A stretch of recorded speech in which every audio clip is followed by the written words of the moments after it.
A woman named Carla came into my clinic on a Tuesday afternoon holding a Ziploc bag. Inside it were pieces of door trim, painted wood, chewed through. She laid it on my exam table like evidence. Her dog, a 3-year-old rescue mix named Dex, had broken 2 of his own teeth trying to escape a wire crate, not bend the bars, break through them. He'd been doing this every morning, from 8 to noon, for 6 months. By the time she found me, Dex had been prescribed 2 different sedatives by 2 different veterinarians. Neither one worked. One made him worse. She wasn't angry. She was exhausted. She looked at me and said, "I just need him to not be in pain when I leave." I examined Dex. His cortisol was chronically elevated. I could see it in his coat, in his weight, in the way his muscles never fully relaxed even on my table. He wasn't a bad dog. He wasn't broken. He was a dog whose nervous system had been running a 4-alarm fire drill every single day, and nobody had given his brain the raw materials it needed to turn the alarm off. The answer wasn't another prescription. The answer was already available to her. 3 of them, in fact. And none of them required a trip to the pharmacy. By the end of what I'm about to share with you, you're going to understand what's actually happening inside an anxious dog's brain, what's been quietly making it worse, including one thing that nearly killed a patient of mine, and exactly what you can do about it, starting with what you might already have in your home. Here's what I need you to understand first, because without it, nothing I recommend will make sense. Anxiety in dogs is not a behavior problem, it is a neurochemical imbalance. And treating it like a behavior problem, with punishment, with dominance correction, even with well-intentioned obedience training, is like trying to fix a broken leg by telling the leg to try harder. Think of your dog's brain like an old-fashioned radio. Inside that radio, there are 2 kinds of signals constantly competing for the dial. One is the calming signal, GABA, serotonin, dopamine, the neurotransmitters that tell the nervous system it is safe, that it can rest, that the threat isn't real. The other is the excitatory signal, glutamate and norepinephrine, the compounds that activate the fight or flight response, that widen the pupils and spike the heart rate and send blood rushing to the muscles. In a neurologically balanced dog, those 2 signals find equilibrium. The radio plays music. It's tuned. In an anxious dog, the excitatory dial has been stuck for so long that the calming signal can barely be heard at all. And here's the part that most owners, and even some veterinarians, don't fully appreciate. The longer that imbalance runs uncorrected, the more it self-reinforces. Chronic stress damages the hippocampus, the brain structure involved in learning and memory, which means a dog who has been anxious for 2 years is harder to help than a dog who has been anxious for 2 months. The window doesn't stay open forever. There's something else happening at the same time, and it has nothing to do with the brain. A 2020 study published in Scientific Reports, looking at over 13,700 dogs, found that 72.5% of all dogs exhibited at least one significant anxiety-related behavior, nearly 3/4. That's not a fringe condition. That's the baseline reality of domestic dogs living in human environments we built for ourselves, with our schedules, our noise, our absence, and our overstimulation. What that study also found was that these behaviors tend to cluster: noise sensitivity, separation anxiety, fear of unfamiliar surfaces or strangers. They co-occur because they share the same root, a nervous system that has lost its ability to regulate itself. And here's what I need you to sit with honestly. Anxiety in a dog doesn't always look like shaking in a thunderstorm. Sometimes it looks like a dog that can't settle at night. A dog that pants on car rides.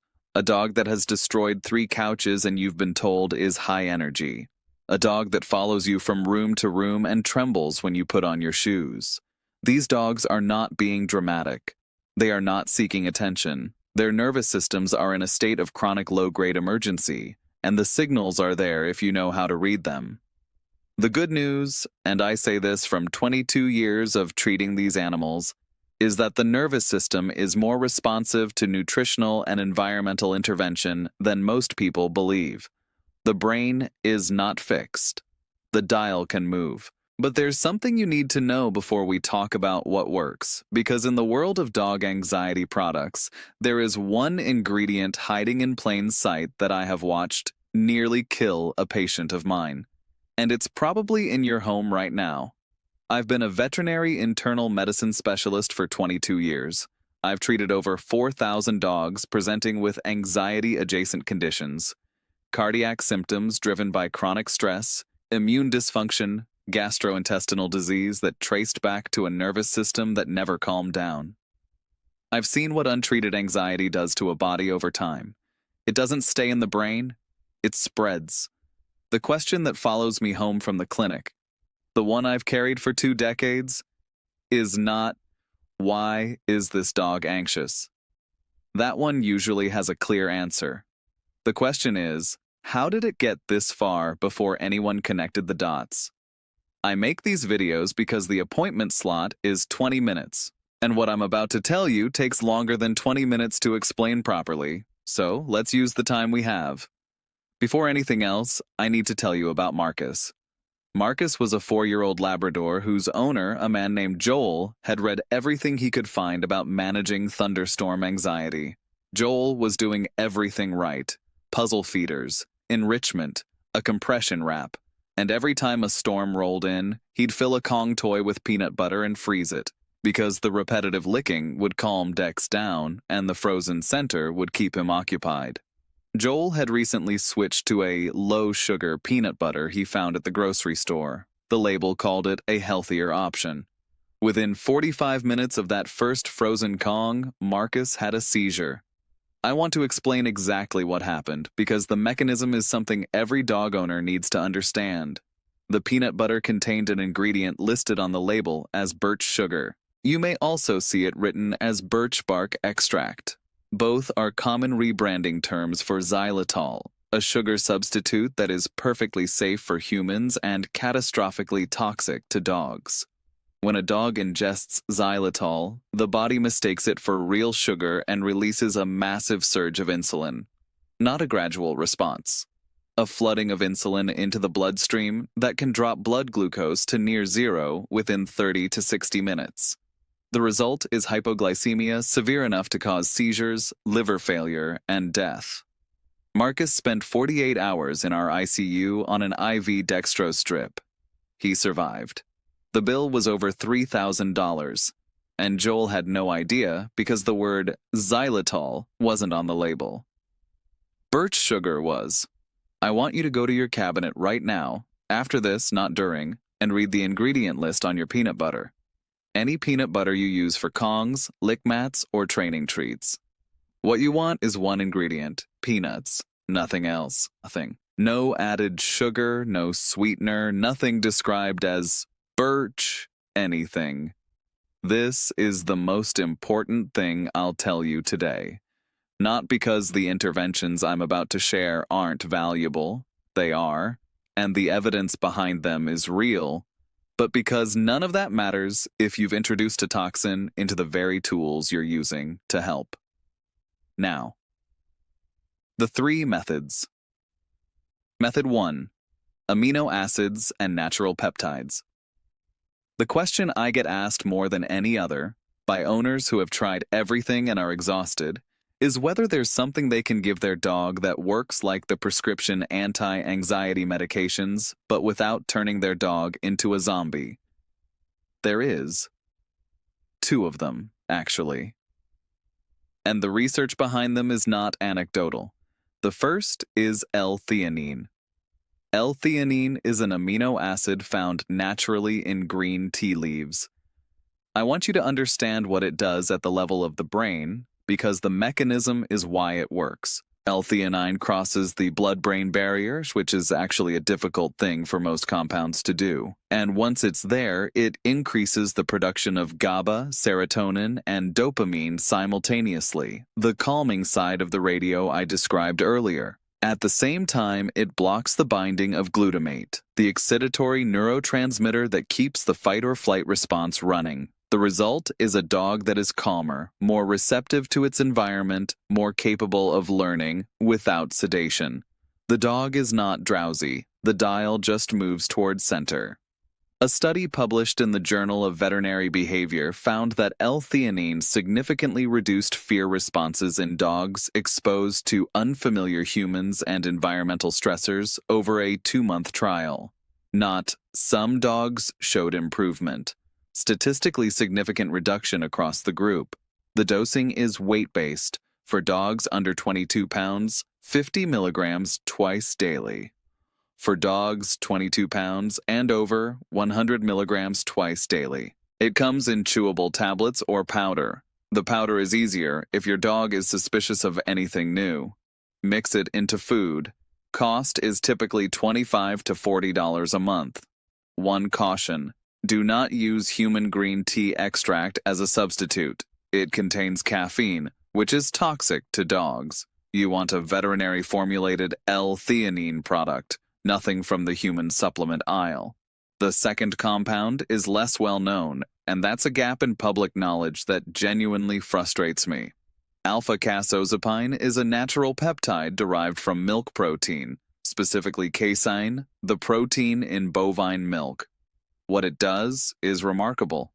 It binds to the same GABA receptors in the brain as benzodiazepine drugs, the same receptors targeted by Valium and Xanax. It produces the same sense of calm, without the sedation, without the dependence risk, without the withdrawal. A study in the Journal of Veterinary Behavior compared alpha-casozepine directly against selegiline, a prescription anti-anxiety medication commonly used in dogs, and found the natural peptide was statistically equivalent in efficacy. Equal outcomes, no prescription required. Dex, Carla's dog, the one who broke through a wire crate, was started on alpha-casozepine alongside a behavioral protocol. Within 8 weeks, his baseline panic threshold dropped enough that the training actually worked. He could be left alone for 4 hours with no destruction. Carla sent me a video. He was asleep on the couch at the 9 o'clock hour, spread out, feet twitching, dreaming, dosing, under 22 pounds, 75 milligrams daily, between 23 and 32 pounds, 225 milligrams daily, over 33 pounds, 450 milligrams daily. It comes in capsules that can be opened and sprinkled on food. Cost is typically $30 to $50 a month. It is derived from milk, but it is virtually lactose-free. Most dogs with dairy sensitivities tolerate it without issue. I've put together a complete guide on canine anxiety supplementation, dosing tables by breed size, what to look for on labels, and what to pair with what. It goes deeper than any single video can. The link is in the description. Now, there's a third compound I need to address because the misinformation around it is causing real harm, and I want to explain exactly why what most owners buy is wrong and what right actually looks like. Method 2. Broad-spectrum CBD and the THC problem. I'll be honest with you, I spent years being skeptical of CBD for animals. The early market was unregulated, the products were inconsistent, and the owners who swore by it were often the same ones who were also burning lavender candles during thunderstorms. I wasn't convinced. Then I looked at the mechanism, and I changed my position. Dogs have an endocannabinoid system, a network of receptors distributed throughout their central nervous system that regulates stress responses, pain signaling, and immune function. CBD, cannabidiol, interacts with this system through what are called CB1 and CB2 receptors. The effect, in plain language, is a dampening of the nervous system's threat broadcast. The fight-or-flight signal doesn't spike as high, doesn't sustain as long, and doesn't sensitize the brain to the next trigger in the same way. The problem is not the compound. The problem is what else is in the product. Dogs have a significantly higher density of cannabinoid receptors in their brains than humans do. This means THC, the psychoactive compound in cannabis, affects dogs much more severely than it affects us. A dose of THC that produces a mild high in a 170-pound adult human can produce what I can only describe as neurological terror in a 40-pound dog. The clinical presentation is called static ataxia. The dog cannot stand without rocking, cannot orient itself, vomits repeatedly, and shows signs of extreme distress that owners often describe as, "My dog is dying." Calls to the pet poison helpline regarding THC toxicity in pets have increased by over 400% in recent years, driven entirely by owners using human-grade cannabis products and cheap, unregulated CBD oils. Full-spectrum CBD, the kind marketed most widely, often the cheapest option, contains THC. Even the federally legal 0.3% trace amount can accumulate in a small dog with daily dosing, and unregulated products frequently exceed that threshold. What you want is this: a canine-specific broad-spectrum or isolate CBD product with a publicly available certificate of analysis, COA, from a third-party laboratory showing 0.0% THC content, not below legal threshold, not trace amounts, 0. The dosing for genuine broad-spectrum canine CBD start at 1 milligram per 10 pounds of body weight, twice daily. Give it 2 weeks at that dose before evaluating. You can titrate up to 2 milligrams per 10 pounds if needed. The oil tincture form, applied directly to the gums or under the tongue rather than added to food, absorbs more efficiently. One important caution: if your dog is on phenobarbital for seizures or any NSAID pain medication, CBD can alter how the liver metabolizes those drugs. Talk to your veterinarian before introducing it. This is not a hypothetical concern. It is a real pharmacological interaction. A dog I treated named Vera, a 7-year-old border collie with a documented noise phobia severe enough that her owner couldn't run the dishwasher without triggering a panic response, was started on properly dosed, THC-free CBD alongside the L-theanine protocol. At her 6-week recheck, her owner told me Vera had slept through a garbage truck, not through sedation, through a nervous system that had found enough equilibrium to stop treating every unfamiliar sound as an emergency. That is the difference between a sedated dog and a calm one. Method 3. The biology of boredom and the lick response. The third method is the one that costs the least and gets the least scientific respect, and that imbalance irritates me. Here's what I want you to picture. Your dog has been alone for 6 hours. Their last meaningful sensory experience was breakfast. Their brain, a brain built for constant scent tracking, social interaction, and problem solving, has had nothing to do for 6 hours. Nothing except listen for you to come home. A bored, understimulated dog is a dog with a nervous system that has been given nothing to regulate itself with. And then a door slams outside, or the mail slot opens, and that nervous system, already at a low hum of baseline anxiety, spikes hard because there's no counterweight. Mental enrichment isn't a distraction from anxiety. It's a neurological intervention. And the mechanism behind the most effective form of it is something most people don't know about. Repetitive licking, specifically the sustained rhythmic licking motion a dog performs on a lick mat or Kong toy, triggers the release of endorphins in the brain. Endorphins are the body's internal pain and stress management system. They lower heart rate, they reduce cortisol, they activate the parasympathetic nervous system, the rest and digest state, directly countering the sympathetic fight-or-flight activation that anxiety creates. This is not behavioral conjecture, it's basic neurochemistry.